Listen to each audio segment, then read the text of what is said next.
tired to run out of the resources when you need them the most? In this video, I'm going to show you how to gutter like a god, dominate the economy and never feel broken again. Whenever you're in the season 1 or fighting for the top rewards in the season 2. Let's break it down step by step. Before we talk about the guttering, let's understand when you're actually going to need to gutter and why resources matter early. Right now, I'm after 2 years playing Call of Dragons, and I still need tons of resources. As you can see, I have like 656 million of these resources. I have mana and I have more, but this is still not enough. By looking these resources and also what I have in my pocket, let's say it like in my pocket, I have decent amount of the resources, but this is still not enough, especially in the early game. When you start playing the game, this thing costs a lot of resources. The researchers cost resources. If you start with the second builder, something that I strongly recommend players actually start, the way to start actually is going with the second builder. If you want to spend some money in the game, second builder and hit that level 8 of the VIP so you can have second research queue and also 10% over the research speed. And this is going to give you rapidly grow over your castle. You're going to do 2 buildings in the same time. You're going to do 2 researches in the same time, which costs so much resources at the early stages if you decide to spend something again on the game. On the late game, you're going to need resources for PvP, especially for the fighting. If you're a tier 5 player, well, you definitely know that the mana is the struggle, because even having a farm, you need a mana. So basically on every step in Call of Dragons, you're going to need resources. There is no shortcut in this direction. So that's why I think resources matter so much and I'm making this video. And guttering is no longer just about growth. It's deciding who is winning the season. Mid and late game resource demand. As I mentioned at the beginning with the 2 researchers queue, 2 builders, but in general, you're going to need resources to win the KVK. At one point, the game is going to build some balance between... Yeah, some people are saying it's not so balanced. I think it's pretty balanced how the game is actually building the KVKs. And all of these KVKs, you're going to face enemy, you know, so you have to be prepared with the resources. It can be for defending a behemoth, it can be for defending a choke point, whatever is going to be the reason. Is going to end up after everybody full their hospital, is going to end up with who is going to spend more resources to actually win the fight. That's why alliances are looking for extremely active players, because if they don't get these active players, the main group of this alliance is going to be forced to spend decent amount of resources so they can cover these players that is not that active. That's why even at the late game, even at the mid game, you're going to just need resources to win the season. Period. It's going to be, is the spenders going to spend? And the more players with more resources, and they are of course active, you have the biggest chance you are having for winning the season.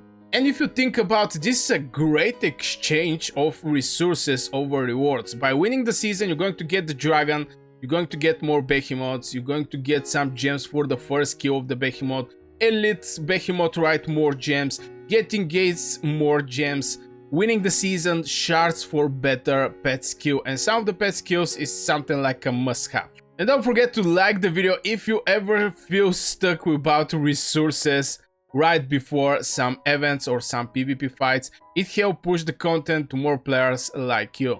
Choosing the right heroes for the right resources is a game changer. Here I'm talking about the best guttering heroes and how to split them. Now currently I don't have any guttering hero out. Obviously with your main account you want to, if you have farm with your main account, you want to just farm mana. With your farms you want to, you know, farm the other rest of the resources that you can basically transfer. And you can also sell these resources. Is very big win-win if you have a farm. But for the specific resources, for example for the ore, when I create a legion, it's going to suggest me this hero and this hero, Indis and Nyrene. None of these heroes is actually for the ores, and I'm going to share with you which hero I'm going to send where. The only hero so far for the ore is going to be Chakcha. He's getting extra percentage of farming ore. I'm going to just directly jump over the heroes. It's going to be way more easy. So I'm going to start with the ore. This is Chakcha, and Chakcha is getting 10% ore gathering speed. It's not a game changer, but better have 10% over some nodes from not actually having that. And again, if you have farm, I know you're going to farm mana, just to mention that. Now from point of gold, this is the only hero for the ore, just to also mention that. From point of gold, you can go with Kewa. She is getting this extra 10% gold gathering speed, and also with Nairnin, which is going to give extra 20% gold gathering speed. So just by pairing these two heroes together, you're going to get extra 20% more gold gathering speed. From there, I'm going to jump over the Pan that is having wood gathering speed, which is 20%. Also, Indis is for wood gathering speed. She's also giving like extra 10% wood gathering speed. So in total, Indis and Pan is going to give you again 30% more wood gathering speed. Now, let's talk about the mana. So far, we only have one hero about the mana, and this is Tara. Tara is the only hero so far. No, actually, it's not the only hero. Sorry about that. Here, you're going to get with Tara mana gathering speed bonus 20%. Now, you can combine Tara with Ordo. Ordo is also giving, even though that most of us are using Ordo for building and engineering, but he also have this spell, which is gathering speed bonus, but also mana gathering speed bonus that is 10%. So Tara and Ordo is going to give you, if you make this legion, extra 20% mana gathering speed. But if you see, we already have 4 legions for the 4 resources. And here comes the splitting part that I want to talk about. Obviously, you want to have 5 legions on the field that is going to gather. And I suggest actually Indis, since, where is the Indis? Indis is having the biggest gathering speed. From point of gathering speed bonus is 20%. I think also Pan was having something like 20%. Gathering speed bonus, yeah, 20%. Pan is very good, very good. But either Pan or either Indis, in this situation, I think Indis is better because Pan is having pretty decent with 10% more wood gathering speed from Indis. You can use Indis for some extra note, like as a 5th legion, and you can put your best artifact on her just to compensate the difference that the rest of the heroes is going to have. And you can either send her for mana or some resource you're actually needing. And like this, you're going to maximize what you're getting from point of resources, and you're going to get the best value from your heroes. You have to be a pro player. You have to just use the right heroes at the right places. Now let's get real. Let's get to the real talent trees. That is talents that actually matter. And I'm going to go over the heroes, and I'm going to share with you how I split my talents. First of all, Pan. Obviously, some of the heroes is going to be commander, some is not going to be commander, but I basically build them the same way, except one legion.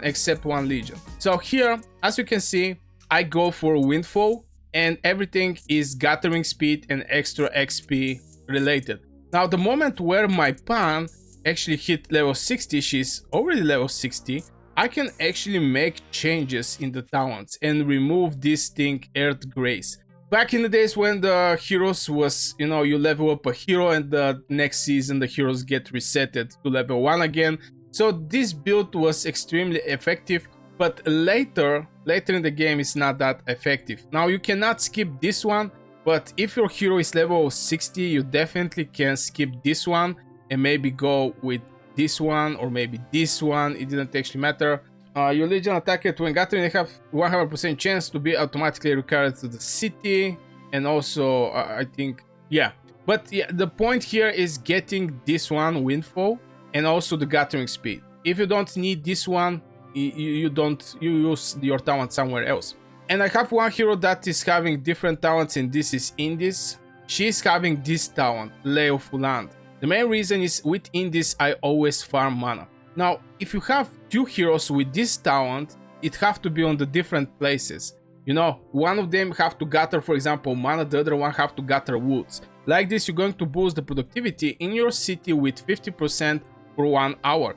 and 50% is like 10k more for 1 hour. But in same time, you're farming for like hour and something. If I check it out, how much time, this is level 6. I'm going to create one legion and send in there. By the way, Chakcha is with this artifact that is giving extra 40% gathering speed. That's why I use him alone. And you're going to see how much time. I think it's like 1 hour and 20 minutes, something like this. Is going to be 1 hour 25 minutes. So after 1 hour and 25 minutes, I'm going to have boost for 1 hour over the buildings that is in my castle. But I don't do that because the other item is going to give me like 3 of these chests.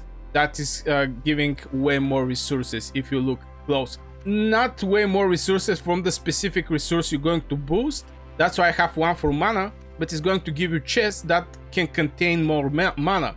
And endgame players want to have as many mana as they can. This is a resource that you cannot actually, you know, get from your farms. You have to personally manually farm this resource there.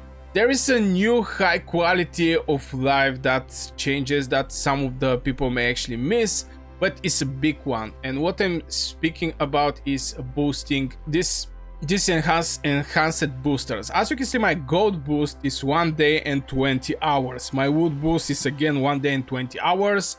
And also the enhanced gathering is 1 day and 20 hours. This is back in the days when we was trying, you know, to improve your gathering or something like this. You have to use this one, but you can actually use one. Right now, if I click on use, you know, you're about to exceed 8-hour enhanced gathering speed. Back in the days, you actually replaced the 8-hour with the new 8-hour. Right now, the things actually stuck together. So if I increase with 8-hour, it's going to be 2 days and 12 hour and 40 minutes. And I'm going to do it. And if I click again to use, 2 days and 12 hours. Absolutely the same for gold gathering boosts. This is 24 hour, 8 hour. It's just stuck. Back in the days, it was replaced. So I think this is a great quality of life improvement in the game for the people who actually didn't notice that. But I for sure keep all of my resources on the late update. So I'm going to go and use all the 8 hours and I'm going to stack them up with extra, with so much. Same for the wood. Yeah, right now those things is going to become close to 7 days, which is the thing I really want. Since I have all of my buildings level 25, I want to get all the benefits of having these buildings level 25, spending 2k gems to make them from 24 to 25. I want to get all the benefits. That's why I'm doing that, and I think this is a great quality of life improvement from the game. Again, back in the days, the things was just replace it. You have like 1 hour left and you use 8 hours and become 8 hours again, and you lose this 1 hour. And right now it's going to become 1 hour plus 8 hours, and it's going to be like 9 hours. Absolutely great improvement of life here. And don't forget to comment below, did you notice this change, or have you been wasting city boosters without realizing that? And some small tip that I think most of the people are familiar with this thing, and this is want of free resources, go to the Goblin Market and exchange tip. Now, in the Goblin Market, you're going to be presented every 1 hour and something. I'm going to share with you one strategy that I did back in the days to get all the Goblin Markets per day and basically not be able to get even more Goblin Markets. In the Goblin Market, as you can see, for 10% off, you can get more mana. Definitely, I'm going to get more mana. Here we have boosters. Now, here's the thing. The green one is always 30% and the blue one is minus 40%. So I prefer to get more blue one. So here minus 40%, why not getting this one? You get the idea. You just have to empty this empty this Goblin Market with the things that bring value to your account. Now I was emptying the Goblin Market, and at one point I end up with so much 8-hour speed ups, so much rest of the speed ups that at one point I was like, I better stop, because I have for like 1 year in the future already bad stuffs. But yeah, you get the idea. A lot of great trades you can actually make. Always get the gold medal, especially this one. 40% off is something absolutely valuable. And of course, the Goblin Markets have some other exchanges, like you can sell hero tokens, okay, and scrap them. Basically, if I have to use the word scrap, the things you don't need, and later you can go. Currently, I'm going to get some gold keys and I'm going to get the legendary medals. Absolutely valuable and great stuff to go for. So don't miss your Goblin Market. A lot of great stuff is hidden there. Now, your farm is not just a side account, it's your economy powerhouse. Farm setup and what they should gather. Obviously, farms is going to be for resources like gold, ore, and wood. It's not something for mana. Even though you're going to need some mana when you build your researches, because you know you need. Currently, I'm in my farm, just to mention that you need to get this extra gathering speed. Of course, you need it, you may not need it, but I prefer to farm way more faster. So from point of the resources, currently always in the farms, there is, if the alliance is active, you're always going to have this alliance speed, where in this case it's actually ore. I sent my Chakcha inside, he's specialized in ore. My data that is boosting the mana gathering speed is at the woods. Here we have Pan, obviously is going to be at the woods. We have Nyrin, obviously is going to be for the goat. And I use Indies again over the wood gathering, basically gathering wood. In my main account I use her for mana, but here, since she's having extra boost for woods, I use her for woods. So this is in general the accounts. As you can see, a lot of people is having a lot of farm accounts like this bad boy here. Look how many accounts he's having. This is so much farm accounts, and you're going to need it. If you want to sustain the battlefield, you're going to need farm accounts. You have to farm, and there is a specific alliance that most likely is going to be your farm account.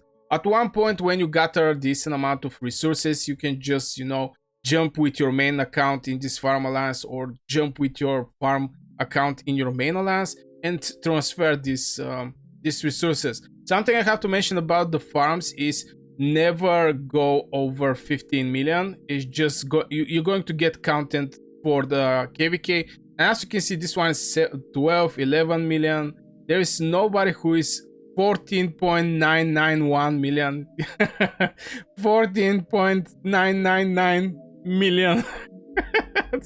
Look at this thing. People are so close at this point. Now with the farms, you can also train some tier 4 infantry for supporting some rally fights, because your farm is not going to have strong heroes, but at the same time the leaders of the rallies may actually have strong heroes, and you're going to get best value from your tier 5 troops. In the same time, if you're Wilderberg, you may actually have the flank one, which is Wyvern, which is having this spell that they can actually destroy from a distance. Avoid obstacles, 30% chance, no.